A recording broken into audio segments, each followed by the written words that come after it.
Hello guys, what is going on? Son of Chelsea back here again for another edition of Let's Talk Chelsea. Breaking down the latest Chelsea news on a regular basis. Hope you're doing well and keeping safe on this Tuesday. It's been a mental couple of days personally for me. I announced it on my Twitter on Friday, my Instagram, but I don't think I've announced it sort of on a video. Started my new role for Football London as a Chelsea writer, presenter. My first piece for Football London went out today about Callum Hudson-Odoi. Please go and check it out and read it in the description box below. Thank you for all the positive support on that article earlier today and for the kind messages you guys put on the community page. And recent videos have been really heartening, and obviously, apologies I can't get back to all of them, but it's a new era basically. But trust me, this channel isn't going anywhere, and I wanted to come on today and give you my thoughts mainly about Lukaku. That's the big talk today, how quickly it's gone from Haaland to Lukaku from very reliable sources.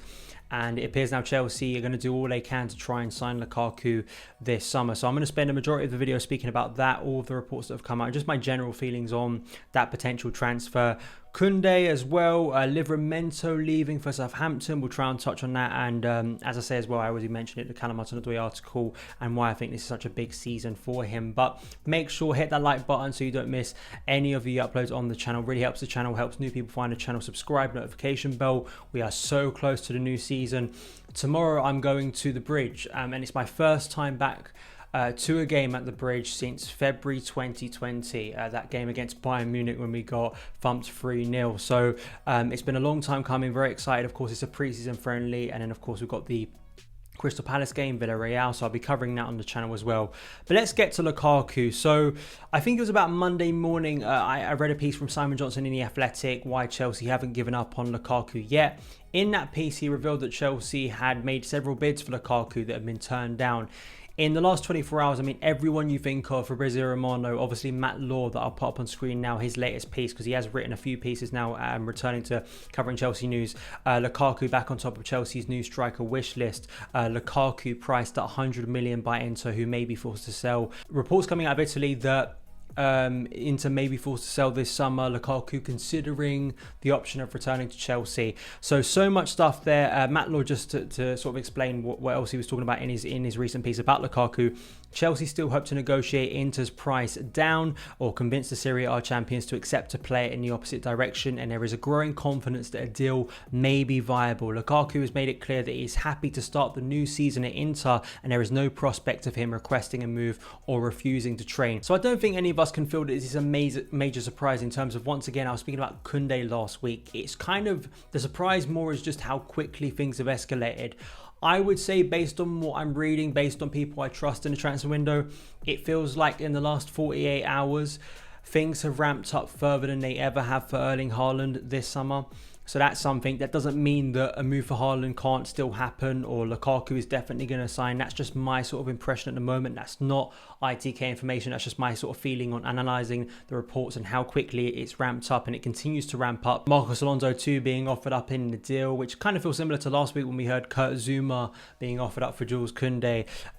Swap deals are quite rare, but I'd be intrigued to see if that could happen, because one of Emerson or Marcos Alonso you feel like has to be out the door this summer for Chelsea. And I think I always at least lean personally to Emerson being the one, but Marcos Alonso maybe has more value to him in the current market.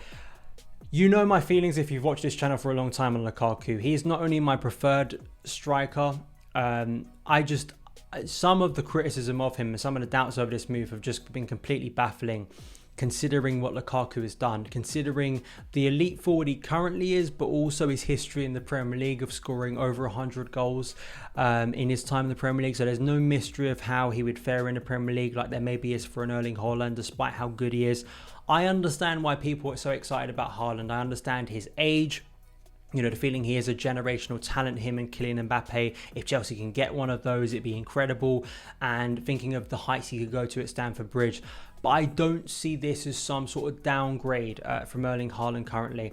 Lukaku currently, as we sit here, is, at least for me, of course I'm biased, I think he's one of the top 3 centre forwards in world football.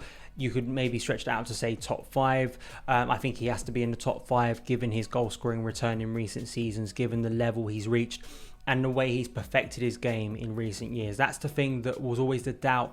And if you think that he's technically limited, I'm not quite sure if you've watched him that extensively in recent seasons, unless you're someone who just completely dismisses anything that happens outside the Premier League and haven't watched any of Serie A. I mean, he has become such a refined, perfect forward, the all-round forward.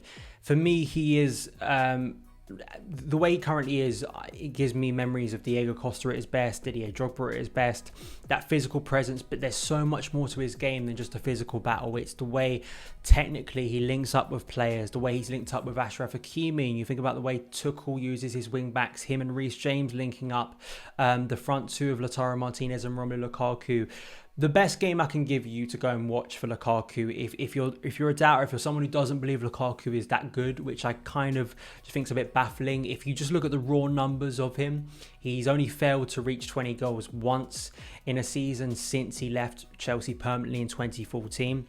I think with the exception of one season in 18-19, which was his worst season since leaving Chelsea from a goal return, Eden Hazard, I think, has been the only Chelsea player in a single season to outscore Lukaku. I think every other season, even Costa's best seasons for Chelsea, Lukaku has scored more goals.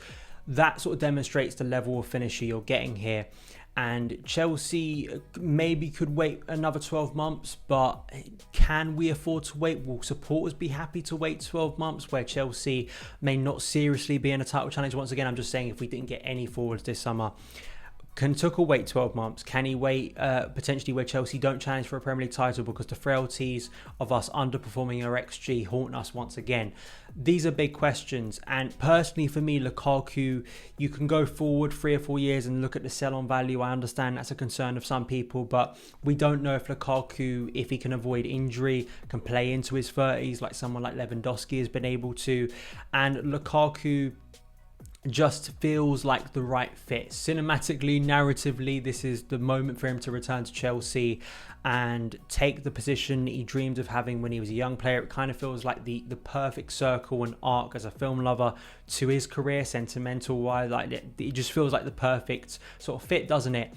And absolutely everything Chelsea have lacked for a number of years. There's a presence to Lukaku, but there's a creativity to him. I think the way he could link up with the likes of Timo Werner, Mason Mount, Kai Havertz, Hakim Ziyech, Christian Pulisic, Callum Hudson-Odoi, Ben Chilwell, Reece James, I think the options are there. And if Chelsea really want to go in for a Premier League title this year, you need to get someone who is going to be ruthless in front of goal, someone who's going to be that presence up there, someone who's going to bring others into play, but mainly score a bundle of goals, score more goals than we've had in recent seasons, which needs to be the big improvement. Because if we don't have that big improvement, despite our excitement over the Champions League win, which was massive, and you hope psychologically at least is a game changer for this squad, and the fact we have a lot of young players still to get better, there still is that concern for me in the Premier League over a 38-game season that we can maintain the sort of form we saw in the Champions League against, say, lesser sides when a low block comes up against us.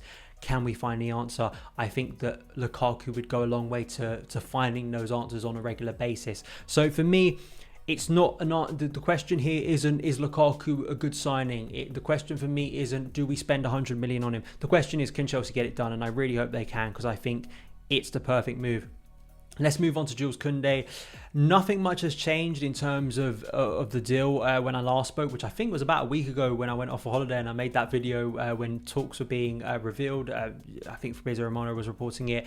A few hours after that, Kurt Zouma was being touted as someone who could be used in the deal. That's kind of gone silent. We've had West Ham coming in for Kurt Zouma for a ridiculously low fee. But I did say in that video that if Kounde was to come in, I think it would be curtains for Kurt Zouma. I think he would be out the door. And I do understand the need to make a centre-back move because you've got the contract situation looming over the heads of Andreas Christensen and Antonio Rudiger.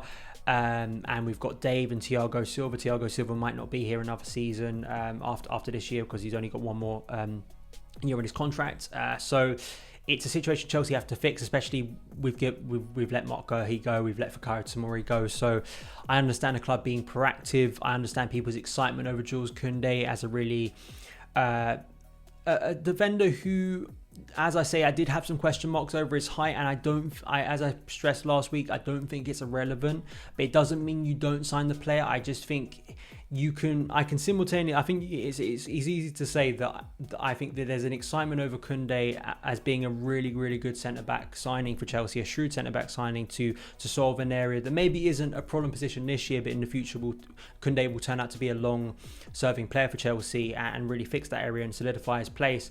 But I also think that there is a reality of what the Premier League is, the physical challenge that he will get. I know people point to the stats he has in terms of aerial duels and winning a lot of those in La Liga, but it's quite different, the aerial threat you get in the Premier League on a more consistent basis from teams, and that is something to consider. As I stressed last week, I don't think that means that you don't sign the player, that he's doomed to fail, like it's not going to work out, there's no point making the deal. It's just, I think, a fair point to bring up in terms of having a balanced conversation about Jules Kounde.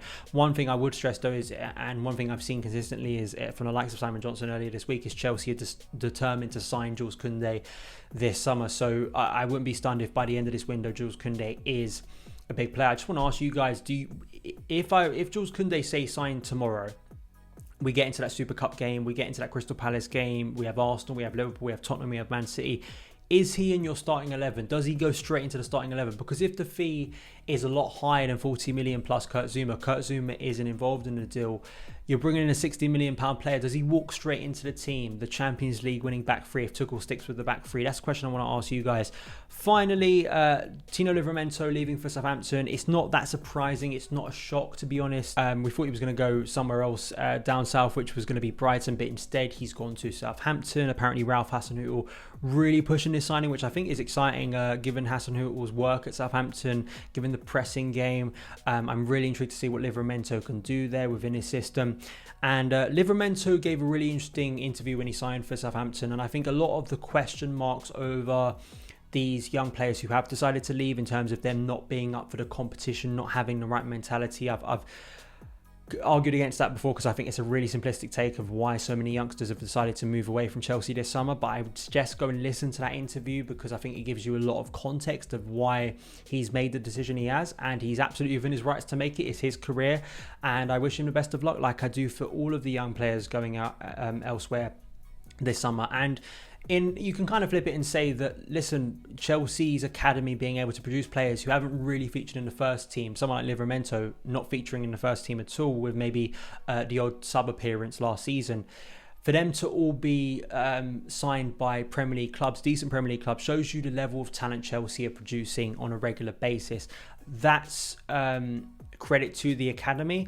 I think just again it goes into the question of the pathway that these players have, but you can bring up the likes of Broja, who signed a 5-year deal, Colwell this summer, who's gone on obviously on loan to Huddersfield, and other players too who probably do feel that they've got a pathway into the first team. But as I explained recently, it's a much more complex situation than that to just say the players who want to make it here have a good mentality, the players that don't make it here or at least go elsewhere have a weak mentality. I think that's a really simplistic take, and I think actually demeans the general talent at the Chelsea Academy and the type of players they produce, because I think the players we produce are pretty decent, as have been proved this summer. So that's kind of my feelings on it, and it's a shame.